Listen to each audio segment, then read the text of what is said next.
right, we are ready to go. I'm gonna flip my hat around so I look more professional. Professional. There we go. Amen. All right, so we just prayed, gave it up to God, and all that's left to do right now is just get into it. Hey guys, just want to welcome you to the Think on These Things podcast. I want to thank you for joining me, just tuning in, whether you're listening on a podcast station or if you're watching me on YouTube. I just want to thank you so much. This is a project that's been on my heart for a very long time, but between life and circumstances and all this other kind of stuff, it's been held off for a little bit. But now, more than ever, I'm ready to start it, ready to put this information out there. Um, Before we begin, if you have any kind of like Facebook, well, who doesn't have Facebook or Instagram? Basically, what I'm saying is, join me Monday, Wednesday, and Friday at 8 a.m. on Facebook and Instagram.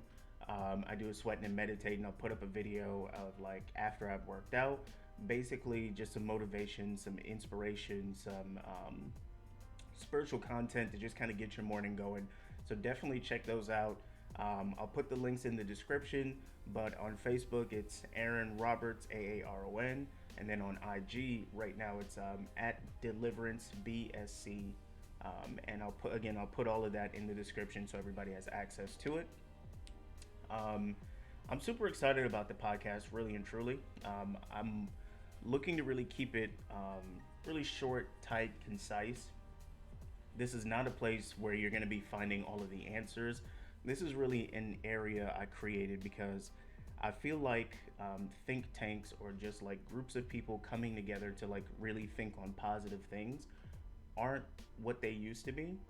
Like now they're being developed into like these business marketing tools where it's like, oh, hey, if you want to have a positive environment, pay me this amount of money and so on. And I just want a place where people can come. We can look over, books, ideas, things that are just positive, and just really spend some time talking about them. I do not have all the answers. A lot of these books I've read once or twice, and I want to find a way to make sure and make them applicable to everybody.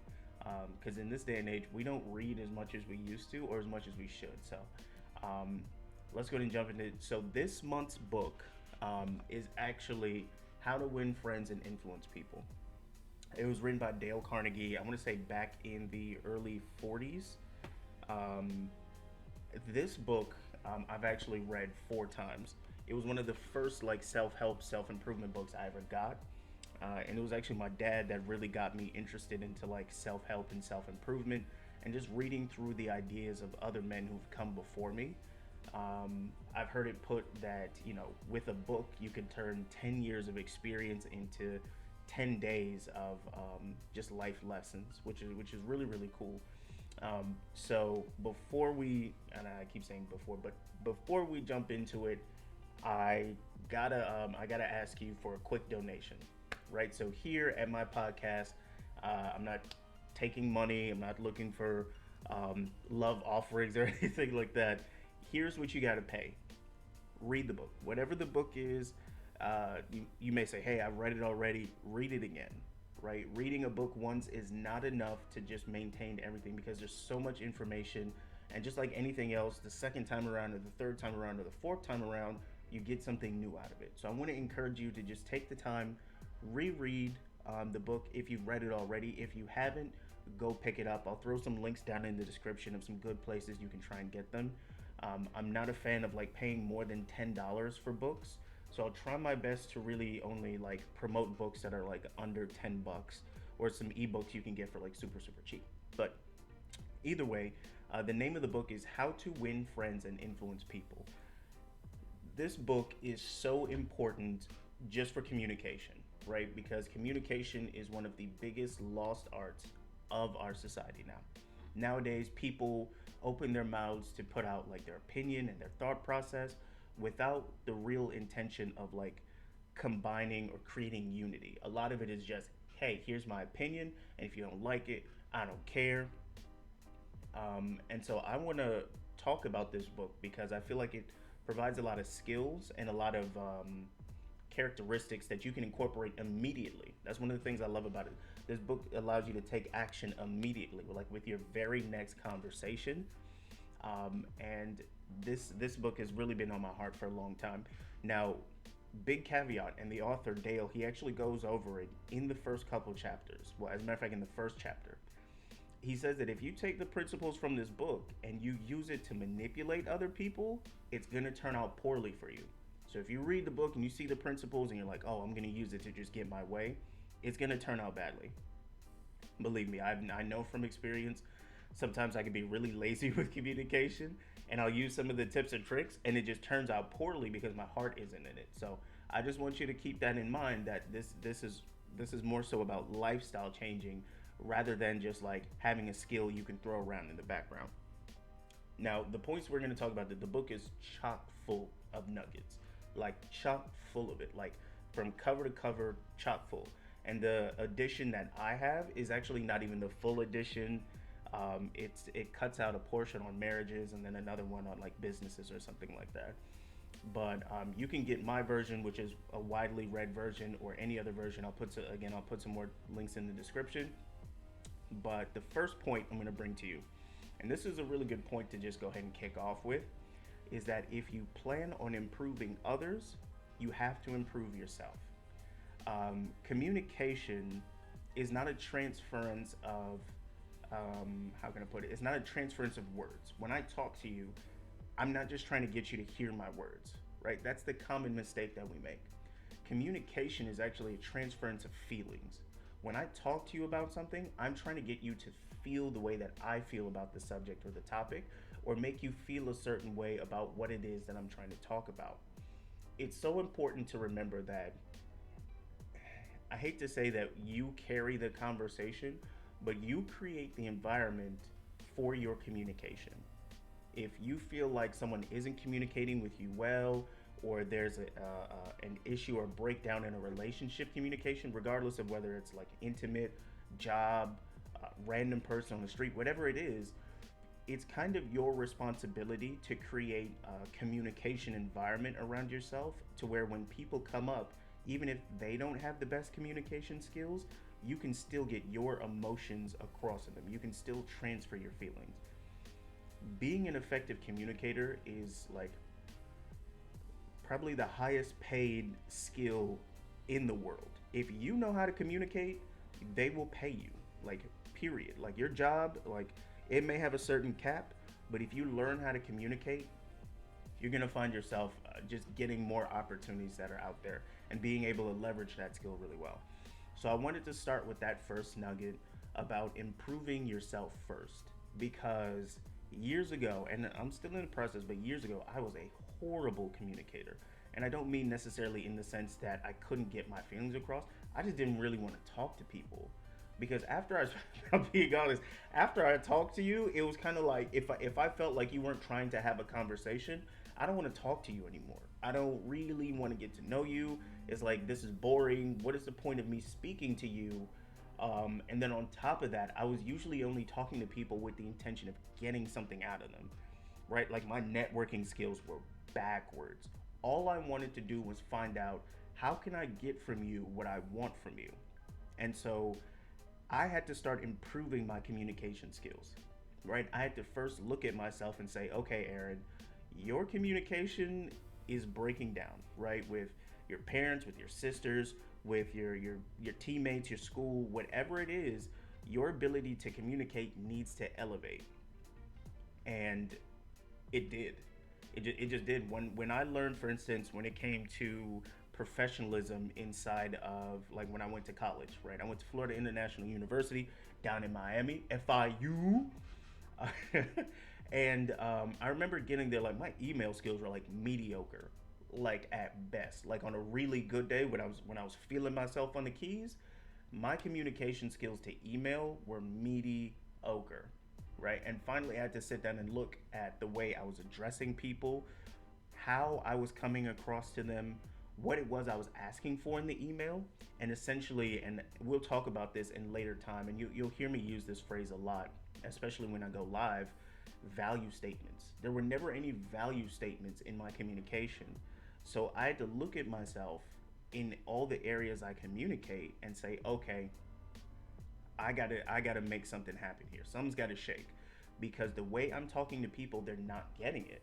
They're not understanding what I'm trying to get them to feel, so it's not going anywhere. So I fixed myself first, because in all honesty, that's the only person you can ever fix to begin with.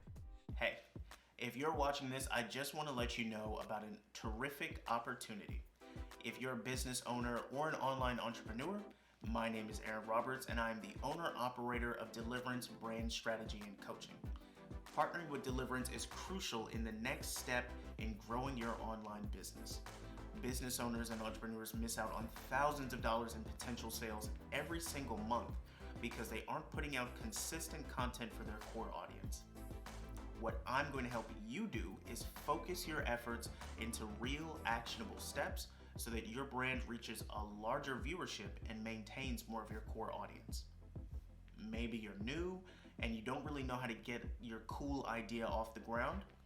We can help there too. Deliverance will actually coach you through many of the pitfalls of business ownership, which means you can get your idea off the ground faster and stay in business longer. If you want more details on how you can get personalized strategies and coaching, visit my website at deliverancebsc.com. Oh, and here's the best part. You can try me before you buy me. When you visit my website, you can set up a free consultation where we can sit down and talk about your business, what your goals are, what your vision is, and most importantly, how I can bring your brand value. You'll also get access to my free resources that I put out every single month. So go to the website right now, set up a free consultation, deliverancebsc.com. I can't wait to partner with you. Bye. Point number 2. This one is tough. It's really, really tough. And the reason it's so difficult because it requires you to actually, if you're like me, right? And that's the caveat. If you're like me, it requires you to step back from yourself when you're talking to people. When you step into the situation of communicating and you're understanding that you're trying to transfer feelings, that you're trying to get something across to someone, an idea, you want them to buy something from you, whatever it is, right? You're just talking to someone. Or in this case, really more so about a debate. There's a disagreement. And it's almost societal at this point, right? The second point here is when you speak to someone or when you're having a debate or a conversation, seek to understand the person's point of view rather than to just criticize what it is that they're talking about. I know that one was super hard for me because growing up, I think from like the age of, I can't even remember I don't know how old you are in middle school or in 5th grade or whatever the situation is, but from the time I was in the 5th grade, I knew I wanted to be an attorney. That's all I talked about. That's what I told people. I was like, man, I'm going to be an attorney. I'm going to go to law school. I'm going to make all this money as an attorney. By the way, I'm not an attorney. I am not an attorney. And so whenever I would get into conversations, especially debates, right, I would always try and take the stance of being contrary just so I could like debate someone. And a lot of the times, especially when it got serious, I'm not listening to you to try and understand where you're coming from because I don't care. The only thing I want you to do in this case is feel what I'm trying to get you to feel. And the reason I combine these 2 points, they're actually in 2 separate chapters. The first point is in like chapters 1 and 2, and then the second point here is in like chapters 3 and 4. Is because if you want to be a more effective communicator, and this is just my thought process on it, the first thing is understanding that you need to work on yourself. And the second thing is realizing that most of the times you respond to someone, you're already thinking about what you want to tell them by the time your words finish coming out of your mouth. So it's like I'm telling you what I want from you, and then I already know what you're going to say back. So half the time I'm ready to respond to you even before you have a response to what I just said. And that's so dangerous. It's so dangerous. And I look back on so many of the conversations I had, and it was just like so many arguments could have been avoided if I spent more time trying to understand what the person I was speaking to was actually trying to say. Because once you understand communication is a transference of feelings and not just words, then you're not just trying to transfer your feelings, you're trying to interpret and understand what the other person is trying to get you to feel. So I was speaking with someone that I care about a little while ago, and she was telling me about a conversation she was having with a friend, and they were talking about race, and they're both African American females from two different perspectives, and they were talking about how that basically they're two different perspectives, right? And she was telling me, it sounded like there was a communication breakdown, and they weren't really comfortable with the conversation halfway through, which is normal when you start talking about like race, politics, comic book characters, food. It's really weird how like nowadays like you can't have like a disagreement about anything. And so she actually reached out to me, and she was seeking to get my perspective, not of the conversation. She wasn't trying to be right, but she was trying to get my perspective on the actual topic itself. And I had such a level of respect for that, because she was trying to understand where the other person was coming from versus just criticizing them and be like, oh well, you're dumb because you don't think the same way I think. And people do that a lot. Like literally that's like the mantra now. If you don't agree with me, you're dumb and you're canceled and you can't hang out with me and all that kind of stuff. And it's like it's more of a communication breakdown again and again and again, when really and truly if we stop to understand what the other person's trying to say, even with people we just like staunchly disagree with, even with people who are just like mean and nasty, if you're trying to understand where they're coming from, sometimes you can tailor your responses, or you can do what I do. I just don't respond at all. Like I'll be honest with you, I'm good for not responding. If you text me and I know that like you're looking to just disagree with me regardless, I just won't say anything back, because it doesn't make sense, because you're not, you know what I'm saying, like you're not looking to understand where I'm coming from. So if I try and give you pearls, if I try to actually get you to understand where I'm coming from, you're just gonna ignore me and just gonna continue to try and argue. And I'm too busy for all of that right now. So one of the things I'm definitely gonna advise you of: spend some time learning where your communication deficits are, right? And these are just my points for point 1 and 2, and I'll let you guys get out of here.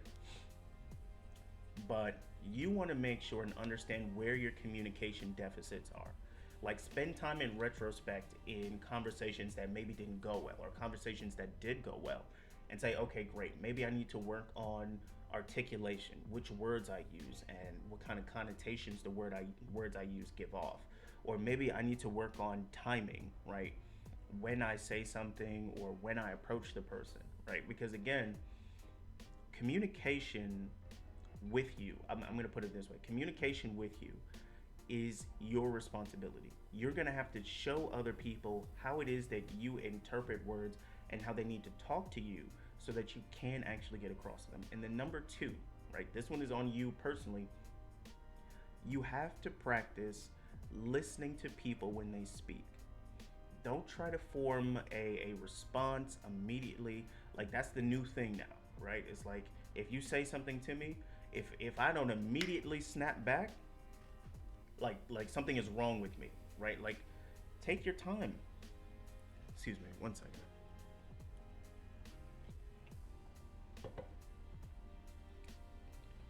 Like take your time. There's no rule that says you have to immediately get back to someone. Break down and interpret what they're saying, or ask them more questions about what they're trying to get from you, right? if Karen from accounting is like, hey, this report that you sent is ugly, I need you to redo it again, instead of getting upset and flipping out, right? Even though she was rude and mean, hey Karen, what do you mean by ugly? How can I make it not ugly?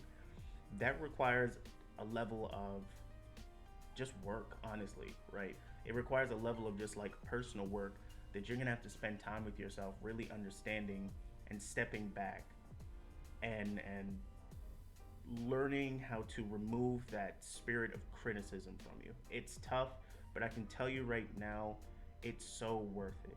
It is so worth it to learn those things. Hey, I just want to thank you for showing up for this episode. If this content is bringing you any kind of value, I just want you to share it with a family member or a friend.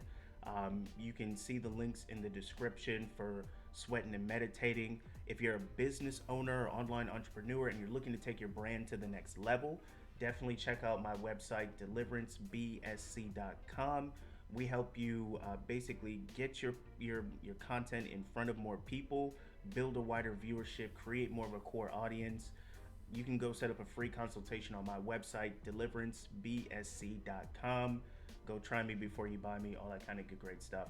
I just want to thank you again for showing up. If no one has told you today, I love you. Don't just live life, live it abundantly, and love the life that you live. And I will catch you guys next time. Peace.